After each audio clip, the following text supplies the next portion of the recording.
This is Football Night in America, served by Applebee's. It's kind of interesting. We now have 7 playoff teams per conference. It added a little bit of spice to Sunday number 17 with Mike Florio and Rodney Harrison and Tony Dungy, Mike Tirico. First off, congratulations to everybody in the league for getting here. I mean, Tony, you think about the sacrifice for players, their families, coaches, medical, all that. To get to 256 games played is really remarkable. Unbelievable accomplishment. And it did take everyone, medical staff, coaching staffs, players, everybody working hard to do this. But also congratulations, and you guys, broadcasters traveling around. I stayed at home for the first 10 or 11 weeks, and you guys are on the road, airports back and forth. You know, broadcasters from across the country. Yeah. So props to you guys. All of our colleagues at Yes. Fox and ESPN and ABC and CBS as well. Mike Florio, when you pull back here, I know we talked before the season got started, wondering if they'd be able to get all the way through and not only play all 256 games, with obviously some modifications in the planned schedule, but pretty much everything was played within the week it was supposed to be played.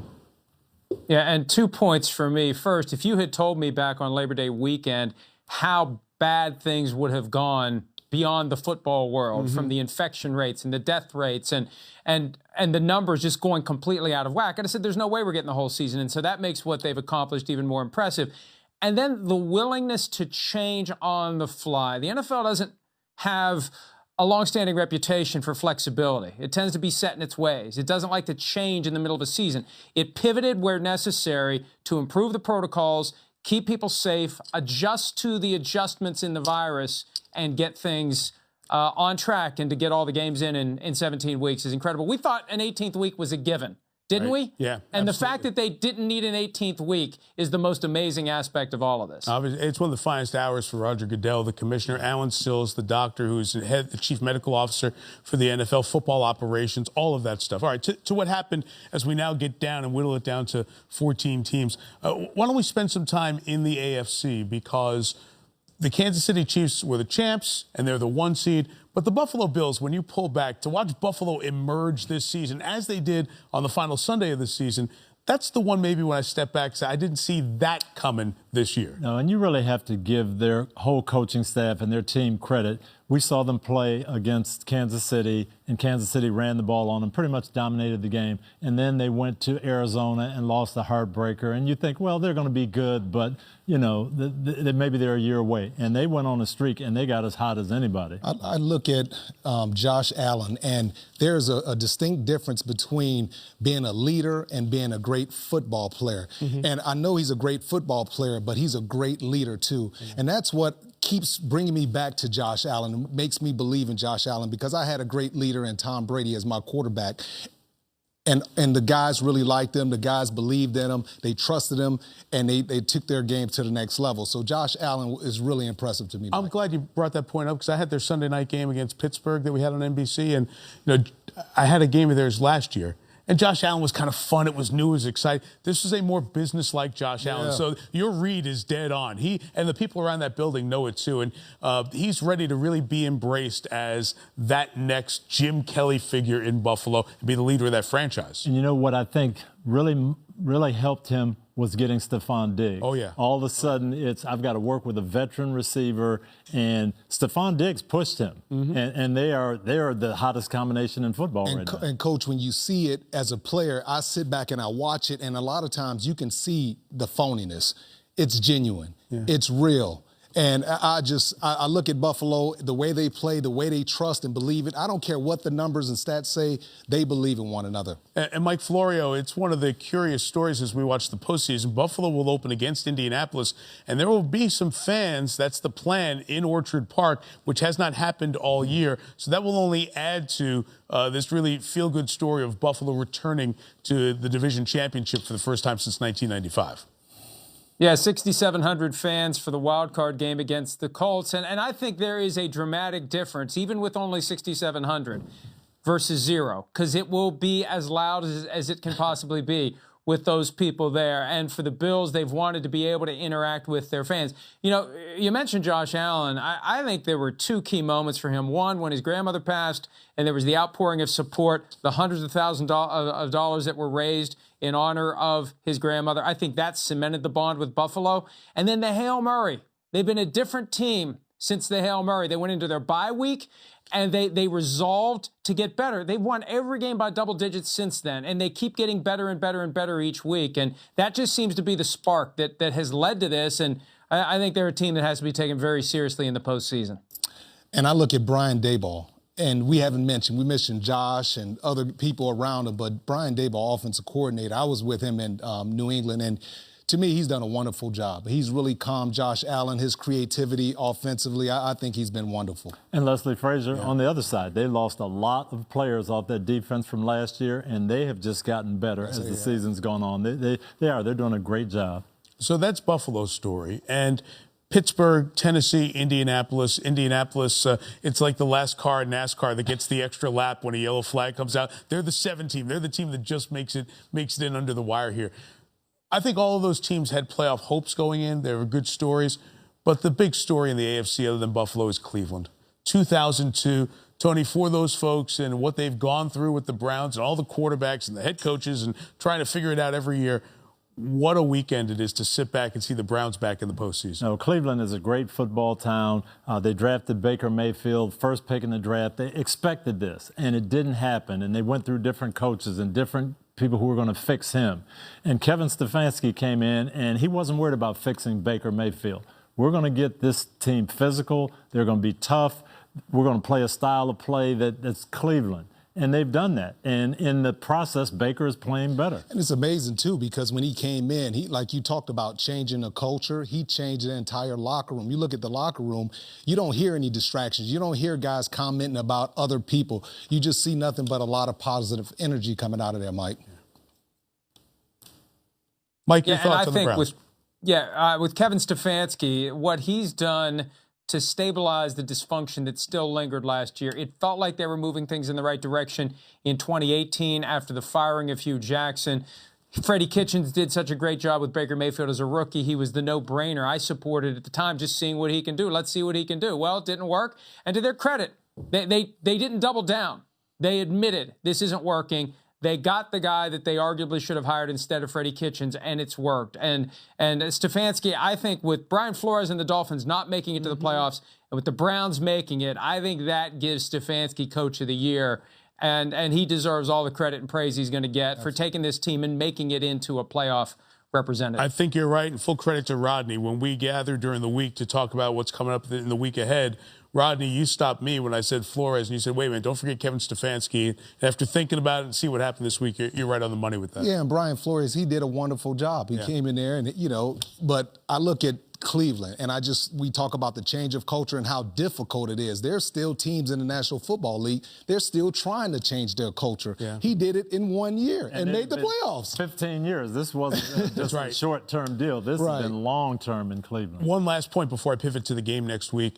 I just thought it was really poetic that Baker Mayfield on the 3rd and a couple of yards kept it, went around the right side, slid for that first down, and got to get up and hold the ball. That'll be the shot that probably is on the front page of the Plain Dealer tomorrow, and it'll be on the T-shirts and all that. Just emblematic of a guy who came in as the #1 pick and answered the call for Cleveland. And, Mike, that's what we fell in love with. Like, when I fell in love with Baker because of that energy, that passion, that love for football. That's what I want to see. Now, they play Pittsburgh, and they had to play hard to win the game. It wasn't like we can't show them everything here. So there are going to be no secrets here when these teams play in Pittsburgh.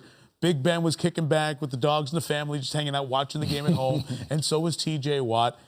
Do you think it'll be different in Pittsburgh? It will be different, but it's going to be the same type of thing. Pittsburgh is going to have to stop the run and somehow control the ball with the short passing game. And both teams know each other, so there's not going to be any secret. Yeah, Coach, I would be stunned if Cleveland doesn't run the ball 40 times against Pittsburgh. It's interesting. Mike, what's your first thought on that game? Here's my first thought. When the Browns went into Pittsburgh in the regular season, and I thought, hey, this is it. The time has come. The Steelers haven't really beaten anybody. They can be had. The Browns are looking good. And the final score was 38-6 or 7, one or the other. Either way, it was a blowout. So I have memories of that. The Steelers are going to have memories of that. The Browns are going to have memories of that. And they're going to have to overcome that. They're going to have to go back into that building where they got blown out and reset and try to get off to a different start. And look, we've seen this happen before in the playoffs where you go back to a stadium where you lost big during the regular season, you get a different outcome early on, and it can work. But it's going to be a tall order for the Browns to win in Pittsburgh. Good. And the other thing is, this is a playoff game now. Yeah. Okay. And how are the Browns going to be? Are they going to be, hey, we're just excited because we made it for the first time in 18 years, or we really think we can do something? Pittsburgh has been in the playoffs. They know what the playoffs are all about. Their quarterback knows what it's all about. It'll be interesting to see the emotion. What do you think with the Browns? Do you think they're going to be nervous, or you think they're just going to play free? I think they'll play free, but I don't know. I don't know if they're ready for that playoff atmosphere. Easier to play free because you just played these guys and you know them, so it's not like you're going to be starstruck the whole deal? Absolutely. They know each other very well. They played a lot over the last 2 years, and they're going to be confident. And the pressure's off, too, because you made the playoffs. And you're not walking into the sea of terrible towels like you normally do, Mike. Well, and that was the point I'm going to make. The stadium's empty, and that's been an issue for the Steelers. T.J. Watt told me this a couple of weeks ago. They have a hard time creating energy. Now, it may be easier to do it when it's win or go home, but that game's going to play out in that sea of bright yellow seats with not a single person there, and that's going to be a dynamic that both teams have to deal with. Yeah, but I can say this, Mike. The only difference is they know they have 20 million people watching at home. So they're going to perform, and a lot of those guys are free agents and things like that, so they want to perform well so they can go get paid. That'll be the Sunday night game. You know, I thought we said we hope 2021 is going to be better. I'm having the same thoughts as Florio, so apparently 2021 is not going to be better for me. Is that a good thing or a bad thing? I'll let America decide. So when those of us... Hey, we're both Hall & Oates fans. That's true. Separate story y'all don't need to know. So back in the day when I was covering college football, if somebody was up for Heisman, they'd find out you had a Heisman vote like in October, and they'd start sending you just paraphernalia just to think. Now, in the NFL, they start lobbying if you have votes for MVP. So let's not forget Patrick Mahomes had an unbelievable year, because I got a whole list from his agents about what he does, okay? He's great. But Aaron Rodgers put on a performance, a clinching performance for Green Bay that has all the feels of an MVP-type season for the Packers quarterback. Well, Aaron Rodgers has been special, and we got to see it firsthand. Seeing him control the whole, even the audio-visual guys at the stadium, he's controlling everything there and doing a great job, and they've won. But I still, Patrick Mahomes, they lost one game, and the team had to score 40 points to beat them. So it's going to be an interesting vote. Are you asking me who should be MVP? In so many words, yes. If you want to go there, go right ahead. Right now, you know, I think it's Aaron Rodgers. And really what I'm proud of Aaron Rodgers the most, Coach, is just his whole attitude. It just seems like he's a lot more positive. He's a lot more humble. He's a lot more patient with the young guys. Before, he seemed like he was very frustrated time and time again, a lot of sarcasm. I like his attitude. I think it's going to be Aaron Rodgers, but you can make a persuasive case for Josh Allen, to go back to where we started. If you look at the numbers, you look at the impact, you look at how much he's improved, I think the fact that Rodgers already has a couple of pelts on the wall and he's more established and he's got that great story with the drafting of Jordan Love. But you strip the names away and you look at just what the guys did, you could make a case for Allen. But I think it's going to be Rodgers. All due respect to Patrick Mahomes. If he'd have played this weekend and gotten to 5,000 passing yards, he may have had a good argument, but Rodgers is the 1 seed, Mahomes is the 1 seed. It's usually the quarterback from the team that gets a 1 seed in one of the conferences, and I think it's going to be Rodgers. Would Rodgers end up with 48 touchdowns this year and 5 interceptions? I mean, it's just unbelievable numbers. Hand him the trophy. Yeah, that's okay. So that's it. All right, so they're in, obviously, as the 1 seed. Chicago also got in because Arizona lost. It was so weird to watch Arizona and the Los Angeles Rams, two teams that are built on offense, had to go to backup quarterbacks with Strevler out of the CFL, the Grey Cup champ, and John Wolford from Wake Forest playing his first real meaningful NFL snaps in a couple of years. You're thinking, here are these coaches who just design offense, and they don't have a guy to pull the trigger in the biggest game of the year, Week 17. And it was interesting to me because both coaches kind of stayed to their personality, and they let those quarterbacks go instead of kind of reining them in and saying, you know, hey, I'll run offense and play good defense. No, they let them do what they could do, and it was obvious that they didn't have their starting quarterback. Look, Mike, I like Kyler Murray, but he has to change his disposition on the sideline. He needs to be more involved with his teammates. You need to see him communicating with the offensive line. You just don't see that. You see him off in the corner kind of pouting. I know he's a very competitive guy, but your teammates need you. a year of growth perhaps this year Yes. and learning from that. And Mike, the Rams with the issues that they've gone through, injuries, changes with coordinators, and the defense, and Brandon Staley did a terrific job as the defensive coordinator. Rams get back into the tournament here this year when all's said and done. Yeah, but they're going to need Jared Goff next week if they want to have any chance to win. I don't think the John Wolford experiment is going to be sustainable against the Seattle Seahawks. And, what we noticed several times today, Aaron Donald kind of holding back here somewhere. I mean, that's going to be something to keep an eye on this week if he's banged up. But they need Goff. They expressed optimism that even after having surgery on his thumb last Monday, he'll be good to go for the playoffs. We'll see. But I just don't think Wolford's ready to go to Seattle and win there. Off-script, throwaway question here. Who has the best chance of winning in the NFC? Chicago on the road, the Rams on the road. Chicago's at New Orleans, the Rams at Seattle, or the NFC East winner against Tampa Bay and the Bucs? Which underdog is the best chance of winning in the NFC? I would say the Rams. They always play tight games against Seattle. Yeah, and Seattle's offense hasn't been great lately. Yeah, Seattle's offense is a little bit down, and they don't have the 12th man, the crowd. So I would say there. I echo what he said. Yeah. Mike? Yeah, I think so as well. Although I'm intrigued if the Bears could just get any offense. Their defense has been so good this year. If they could just get some offense, and I know their defense has tailed off a little bit lately, but I'd have to say the Rams. I'm trying to think of a different one, but yeah, I think the Rams is the obvious one. I can't make an argument for any of the others. And Mike, before speed round, what does making the playoffs do for Trubisky and everybody else in Chicago who was feeling a little bit of the heat midseason? Well, I think it definitely means that Ryan Pace will be back as the GM and Matt Nagy will be back as the head coach. They rolled the dice on not picking up the fifth-year option on Mitch Trubisky, and now he's heading toward free agency. But keep this in mind. And I think one of the reasons they didn't pick up the fifth-year option, they knew that it wouldn't be all that much more to use the franchise tag if they feel backed into a corner. And the salary cap is going to drop, supposedly, although that's going to be negotiated by the league and the union. If that salary cap drops to 175, that's going to make the franchise tag a lot less than it would have been for Trubisky. Not that they would use it, but they have exclusive bargaining rights with him until late February, early March. And if they think, and you know how the tampering goes, and we'll hear what teams may be interested in Trubisky. If it looks like there's a market for him and they want to keep him, they could always use that and keep him for one more year. I think he's shown enough that he should stay. The question is, will there be another team out there, especially based on what he does in the playoffs, right, that decides to try to make a run at it? Well, that's the point. I think this is a big, big game because really you made the playoffs, but you played Green Bay twice and you lost by big scores both times. Now, if you play and you can't even compete with New Orleans, that tells you, hey, we're a playoff team, but we're not close, and our quarterback may not be the answer. I know one thing. I'm not 100% sold on Mitchell Trubisky. I wouldn't sign him to a long-term deal, maybe a one-year deal. That's fair. All right, let's go speed round. Impressive feats and your reaction to these impressive feats. Tom Brady, 40 touchdowns with the Buccaneers. Almost as many touchdowns as years on earth. And how much of the year did we hear Tom Brady's not playing that well? The system, and it's not this, and it's not that, and it doesn't fit him. 40 touchdown passes, and probably thrown for more yardage than he's thrown for in New England. So and it just seems like he just has a different level of focus. You see how well he's playing. He's throwing the ball down the field, and it just seems like they're getting better each week.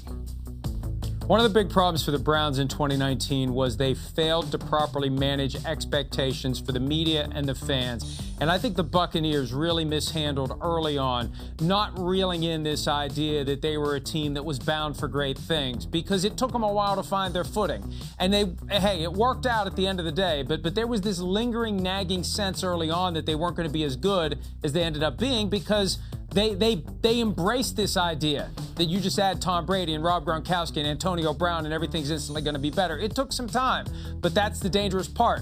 The time has played out, and they're better, and I think they're one of the most dangerous teams in the NFC field. But you said it. That was one of the reasons they signed Tom Brady, and it worked. My kids bought Super Bowl outfits and Tom Brady jerseys. It was incredible, but they really wanted that, and we'll see where it goes.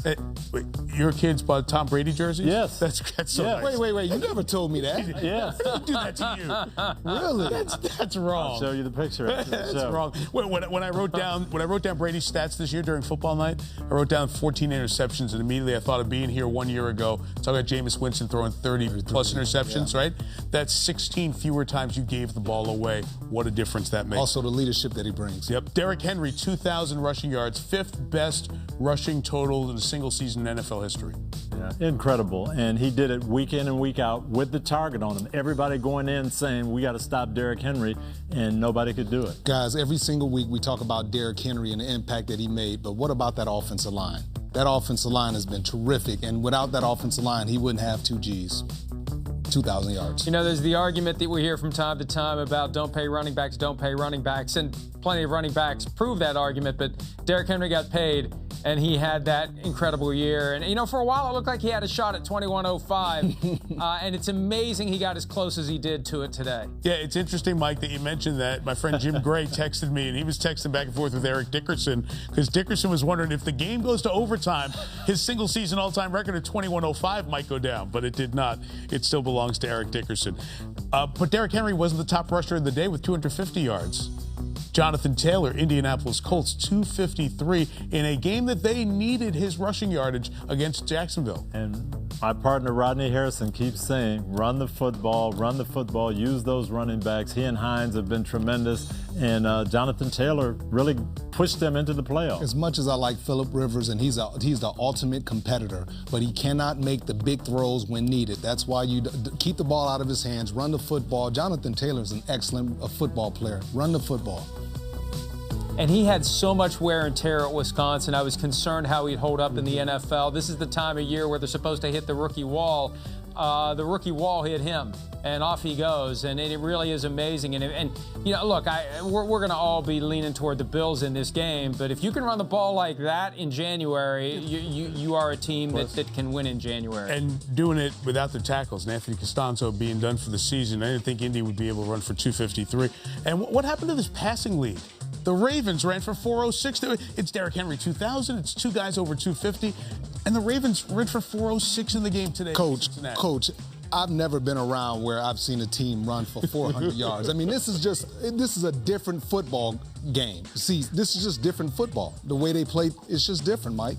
Baltimore is rounding into form right now, and I wouldn't want to play them right now in the playoffs. Yeah. I think they're going to be tough. The Bills have to be very, very grateful that they didn't draw Baltimore. Yeah. And look, the way that the tree plays out, if the Bills win and the Ravens win, it's the Ravens at the Chiefs. And, you know, I know I'm anticipating Bills-Chiefs AFC Championship game, but the Ravens could screw that up, just like the Titans screwed up a Ravens-Chiefs AFC Championship last year. Just like I screwed up the total. They had 404, not 406 in rushing yards. That's it. Now, I was thinking about asking you guys right now who's going to be in the Super Bowl. Let's save that for midweek. Yes. Let's just let everybody just decompress a little. Okay. All right. To be continued. Happy 2021, even if I'm starting to think like Florio.